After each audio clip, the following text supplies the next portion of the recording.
लाकूड आणि बैल. काही बैल एक मोठे लाकूड रानातून ओढून नेत होते.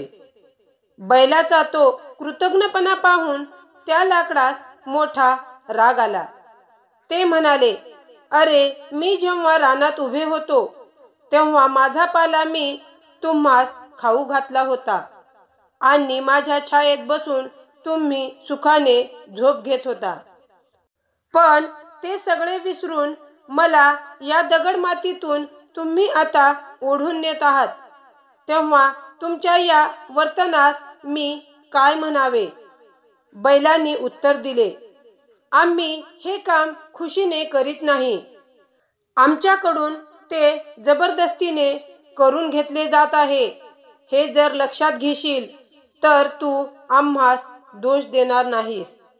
तात्पर्य: एखाद्याच्या इच्छेविरुद्ध त्याच्याकडून बळजबरीने जे काम करून घेतले जाते त्याबद्दलचा दोष त्याला देणे योग्य नाही.